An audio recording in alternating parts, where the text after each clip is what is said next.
Accounting equation chapter में बेटा हमारा क्वेश्चन है, अकाउंटिंग इक्वेशन तैयार करनी है हमें मिसेस रॉयल ट्रेडर्स की।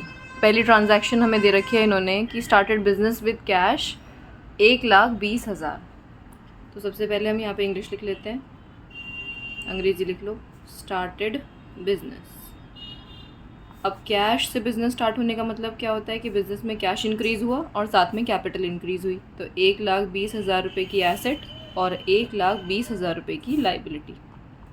सेकेंड ट्रांजैक्शन इन्होंने हमसे कही है कि परचेज़ गुड्स फॉर कैश 10,000 रुपये। 10,000 रुपये का हमने सामान ख़रीदा, तो यहाँ लिख दिया हमने परचेज्ड गुड्स। सामान ख़रीदने का मतलब क्या है, स्टॉक आया। कितने का स्टॉक आया, 10,000 का, और बदले में पैसे गए, हाँ जी, तो कैश में से माइनस और स्टॉक प्लस। ठीक है, अब इसकी आप एक न्यू इक्वेशन बना लो जल्दी से।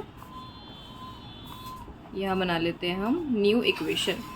तो ये बचे कैश के 1,10,000 रुपये, 10,000 रुपये आ गए हमारे स्टॉक के, और 1,20,000 रुपये की हमारी कैपिटल। ठीक है, थर्ड ट्रांजैक्शन हमसे बोला इन्होंने रेंट रिसीव्ड 5,000 रुपये का। 5,000 रुपये का रेंट रिसीव्ड का मतलब समझते हो, रेंट रिसीव हो रहा है यानी पैसे आ रहे हैं। यहाँ लिखेंगे हम रेंट रिसीव्ड, पैसे आए कितने, 5,000 रुपये। देखो कैश में जोड़ दिया हमने और पैसे आए हमारे पास, यानी हमारी इनकम हुई। इनकम होने का मतलब क्या है, 5,000 रुपये यहाँ पर कैपिटल में जुड़ गए हमारे, स्टॉक में कोई चेंज नहीं आया। तो यहाँ एक न्यू इक्वेशन बना लेते हैं हम। न्यू इक्वेशन, 1,15,000 रुपये हमारे कैश के, 10,000 रुपये हमारे स्टॉक के, और 1,25,000 रुपये आ गए हमारे बेटा, ये आ गए बेटा हमारे कैपिटल के नाम के। ठीक है, अब इस फोर्थ ट्रांजैक्शन हमसे क्या बोले इन्होंने, सैलरी आउटस्टैंडिंग है 2,000 रुपये की। 2,000 रुपये की सैलरी आउटस्टैंडिंग का मतलब, यहाँ लिख देते हैं पहले सैलरी आउटस्टैंडिंग। ठीक है, अब सैलरी आउटस्टैंडिंग यानी खर्चा है। खर्चा क्या होता है, माइनस। तो 2,000 रुपये यहाँ से माइनस तो होने चाहिए, लेकिन क्या इस खर्चे के बदले पैसे गए, नहीं, तो हमारी लाइबिलिटी क्रिएट हो गई। तो हम यहाँ लिखेंगे आउटस्टैंडिंग एक्सपेंस, और यहाँ लिख देंगे हम 2,000 रुपये लाइबिलिटी में।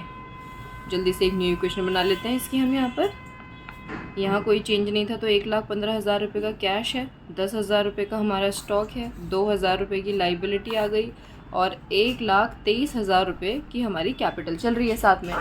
फिर उसके बाद हमारा फिफ्थ पॉइंट है sold goods for cash costing 5,000 रुपये के, और आगे लिखा है 7,000, यानी 5,000 वाला माल हमने 7,000 में बेच दिया। यहाँ पर अब हम ट्रांजैक्शन लिख लेते हैं sold goods.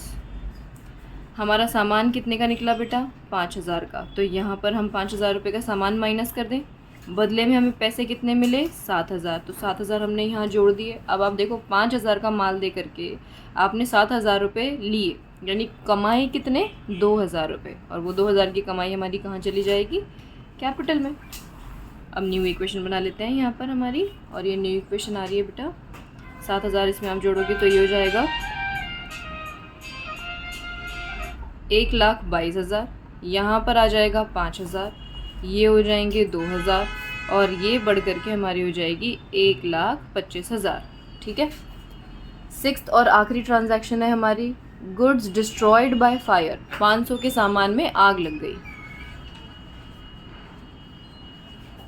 Goods destroyed by fire. ठीक है, 500 का सामान जल गया का मतलब क्या है बेटा, 500 का सामान का नुकसान, हमारा सामान में से माइनस, और ये हमारा नुकसान है, कहीं पैसे नहीं गए। तो पैसों में से माइनस नहीं करोगे आप क्या करोगे, कैपिटल में से माइनस करोगे। तो यहाँ पर ये हो गया माइनस। ठीक है जी, तो ये आ गई हमारी न्यू इक्वेशन।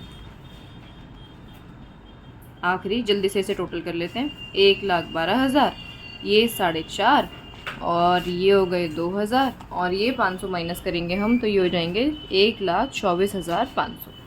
अब आप ज़रा दोनों साइड का एक बार टोटल चेक करो, दोनों साइड बिल्कुल बराबर आ रही हैं क्या, बिल्कुल बराबर आ रही हैं। इसका मतलब क्या है हमारा कि यहाँ पर, अच्छा मैम ये 22 होगा ना, ये तो 2 है ये।